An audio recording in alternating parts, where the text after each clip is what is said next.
welcome to another lesson with Real English Experience. Today we're going to talk about something that's super important in English. It's something that it's important for language learners as well as native speakers. So you're probably asking, what could you possibly be talking about that both native speakers as well as English learners can learn? And today this lesson is about something called stative verbs. And I'll explain later what stative verbs are. But before I talk about stative verbs, how many of you have heard the McDonald's slogan, the ba-da-da-da-da, I'm loving it? So this is not a commercial for McDonald's in the least. I don't even eat it. But just to point out that this phrase, I'm loving it, this suffix in, it's an informal abbreviation for ing, which is how we show the gerund, or how we depict the gerund in English. I am loving it is 100% grammatically incorrect, okay? So actually it's grammatically incorrect to use the continuous verb for the verb love. So instead of I'm loving it or I am loving it, it actually should be I love it.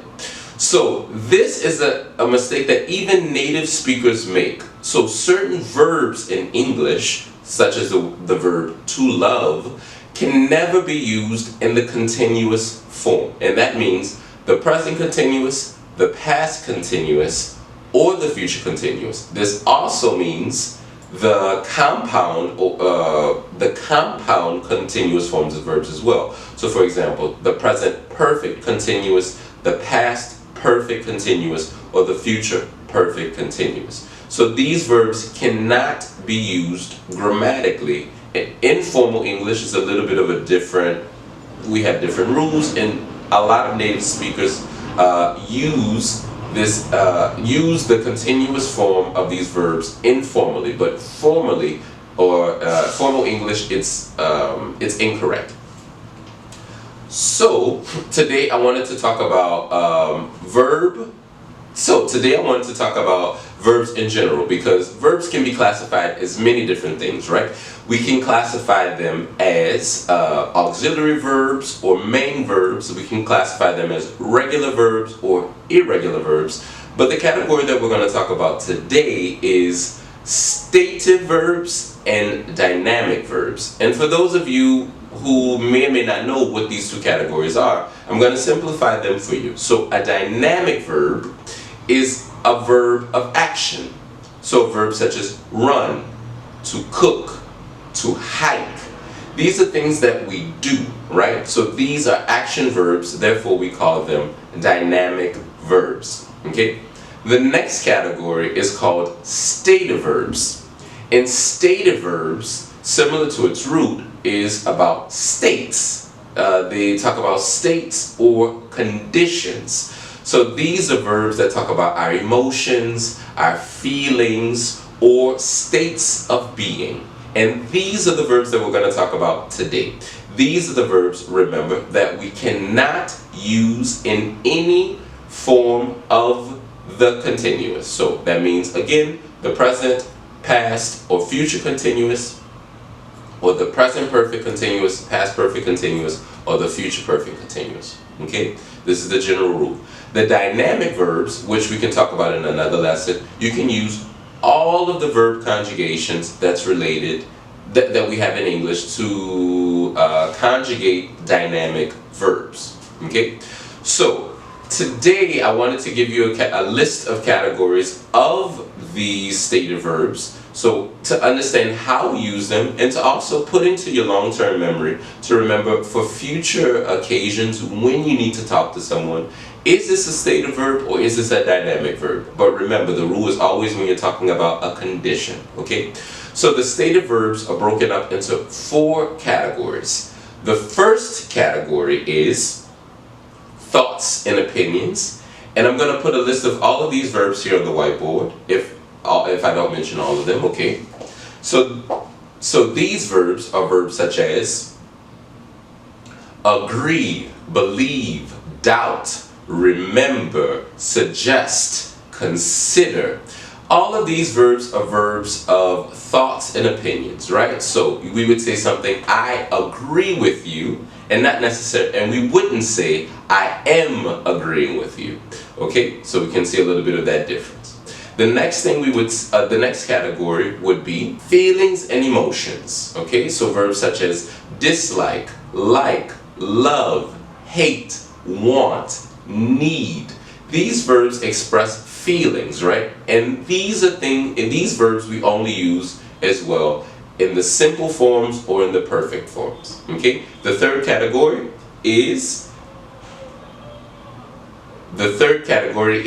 senses and perceptions. And these are verbs such as appear, to feel, to be, to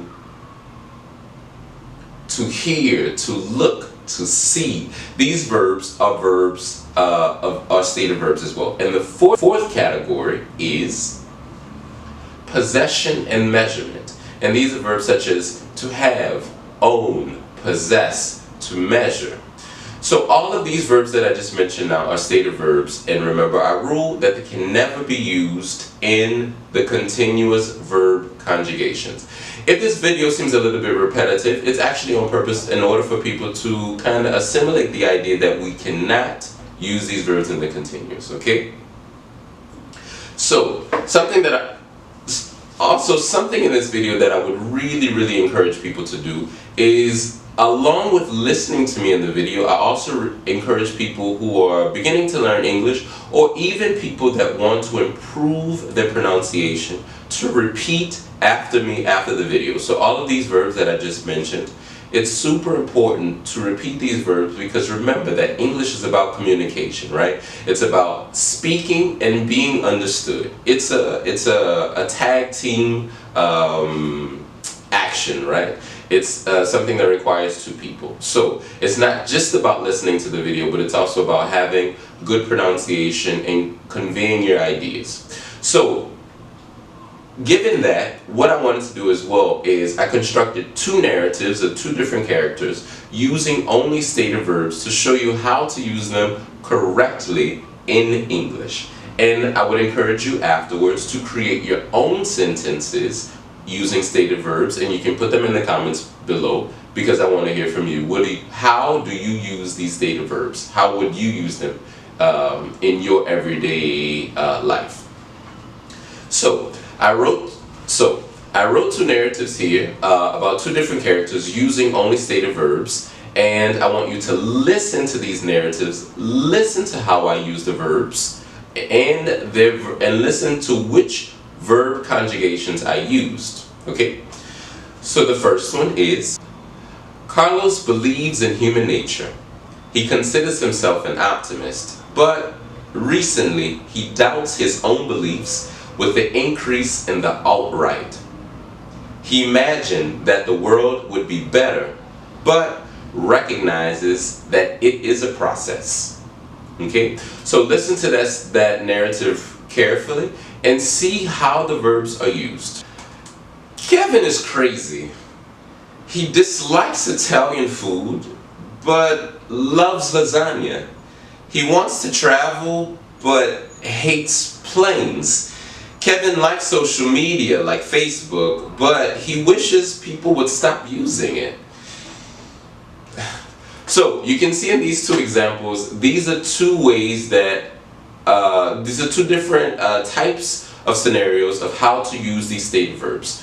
So in this exercise, I really want to encourage people to understand that the stative verbs are commonly misused not only by English learners but also by native speakers, as we saw with the slogan of McDonald's. And also it's very common to listen to some songs in English and people use these continuous verbs.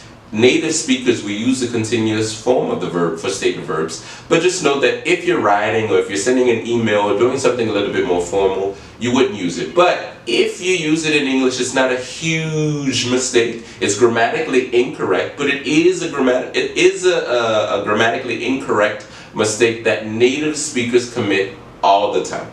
So without further ado, I want to encourage you all to make your own sentences and to communicate using these stative verbs. Try to use them as much as possible, and remember, try to commit them to your long-term memory.